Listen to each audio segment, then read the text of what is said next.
because most of the fisheries in other countries are not very well regulated at all, and the populations are dropping. So that's how our guide works. We try to give you some information and tell you what questions to ask and what to do when you get the answers. Some of you may know mahi-mahi by another name.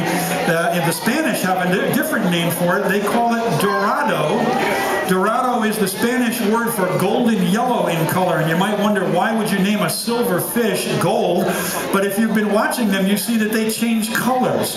They actually are doing that. It's not our lights. They can do a beautiful sky blue. There's one with some bluish tint to it.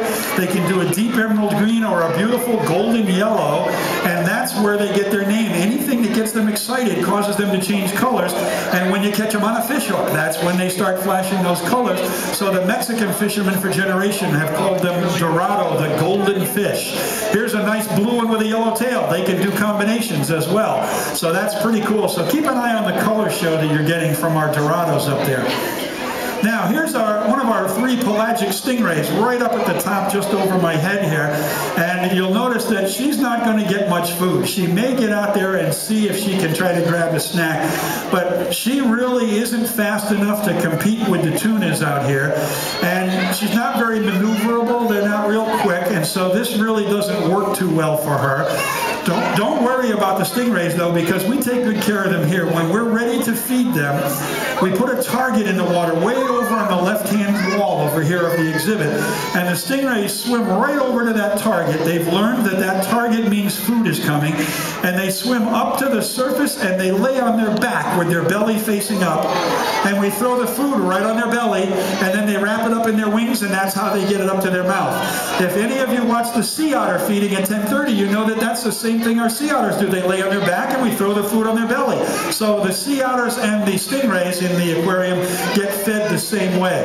So that's kind of fun to think about. Every now and then during this feeding, and I noticed that one of them did it a few minutes ago just for a moment, they get right in the middle and they swim right under where Alan's working, hoping that maybe he'll have pity on them and throw a little food on their belly.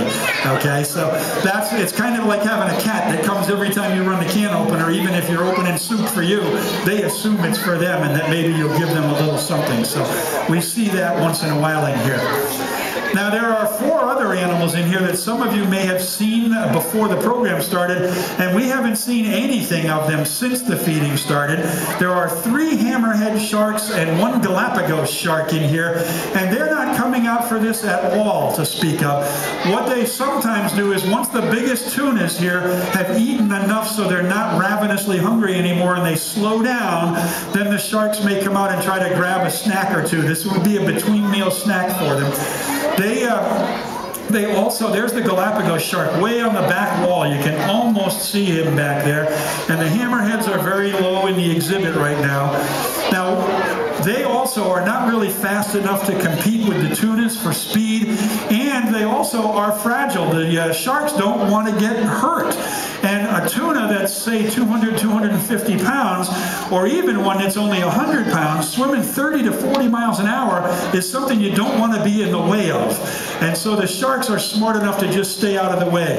And we take good care of the sharks here as well. When we're ready to feed the sharks, we use a pole, and we put their food on the end of a pole, and we actually hand each shark its food individually. And that way, if a tuna gets there first, we can yank it back out quick and make sure that it gets saved for the sharks, and they don't have to try to compete with these tunas out here. So everybody in here gets really good food and well taken care of. You can see a lot of swirling. Every now and then we've got a tuna that's leaping out of the water a little bit up there. Once in a while they'll do a complete breach like a whale and then come splashing down in, and then Alan gets soaked. But today they're being a little bit more gentle, so they're not really doing the big belly flops up there.